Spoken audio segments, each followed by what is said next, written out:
بسم الله الرحمن الرحیم. د اختر د مانځه لپاره چې مونږ کله راځو د اختر د مانځه نه مخکې یو څو سنت طریقې دي چې هغه مونږ تاسو زده کړو د نبي علیه الصلاة والسلام د شفاعت یعنې مونږ ته الله جل جلاله د نبي اسلام شفاعت نصیب کړي. نو سنت طریقو باندې مونږ راځو. نو د وړوکي اختر د مانځه نه د راتلو نه مخکې اولنۍ سنت طریقه دا ده چې یاره د ټولو نه اول مونږ تاسو راځو نو غسل وکړو. صحابي رسول فرمایي چې نبی علیه الصلاة والسلام به د اختر د مانځه لپاره غسل کوو.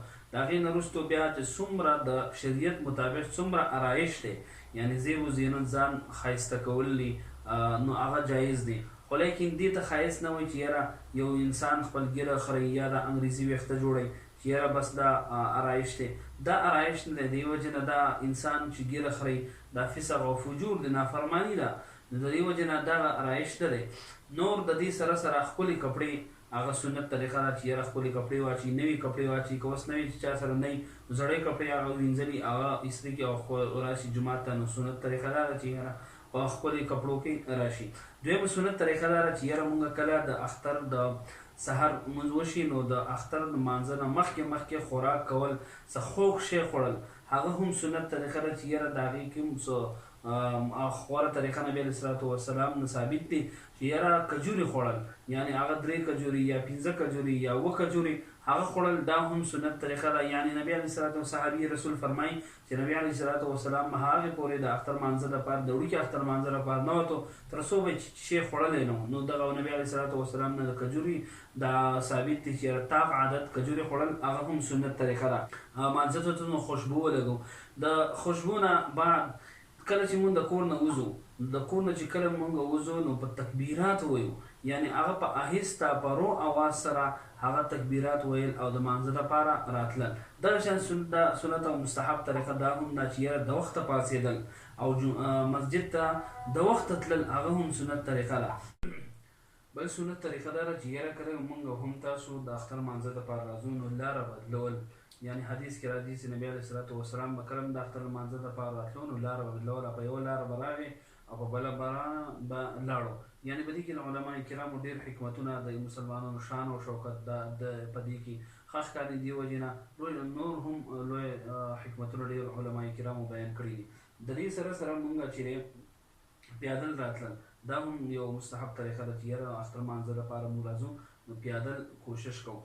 او بله مسله دا ده چې یاره کله مونږ د اختر مانځه نه راځو نو د اختر مانځه نه مخکې صدقه فطر هغه واجب شوي ده. نو اوس ځکه د اختر د سهار چې کله نور د کله صبح صادق وخېږي نو هغې نه پس صدقه فطر هغه واجب کېږي. نو د اختر مانځه نه مخکې ورکول هغه هم لازم دی چې یاره صدقه فطر هم ادا کړلی شي.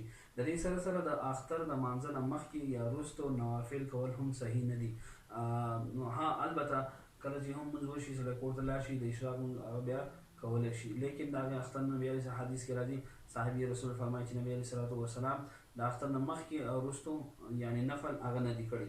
د دې سره سره یو څو اهمې مسلې دي هغه هم تاسو زده کړو.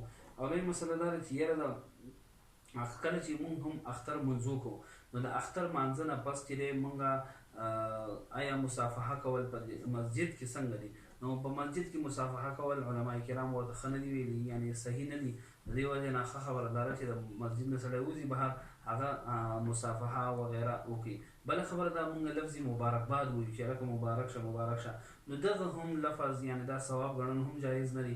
د دې وجې نه دعایه کلمات هغه غوره طریقه ده چې یوه په دې کې مونږ دعایه کلمات وایو تقبل الله منا ومنک صالح الاعمال وغیره داسې الفاظ وایو یا الله پاک دې زموږ ستاسو دا روژې مو قبول او مبرورې وګرځوي. داسې د الفاظ دعایه کلمات مونږ تاسو وایو نو غوره طریقه دغه ده. بله مسله دا ده چې یاره کله هم مثلا سړی خوشحالي مناوهي نو خوشحالي د شریعت حدودو کې دنده مناوهل پکار دي. داسې نه چې د انسان نه منځونه فوت شي یا بل څه د دې وجې نه فرمایي چې یاره څوک قبرونو ته هم د اختر په ورځ باندې څوک خلک قبرونو ته ځي نو قبرونو ته تلل هم جایز دي په طور دی چې یاره دی په دې خوشحالۍ کې دومره مبتلا نه شي چې خپل آخرت هیر کړي.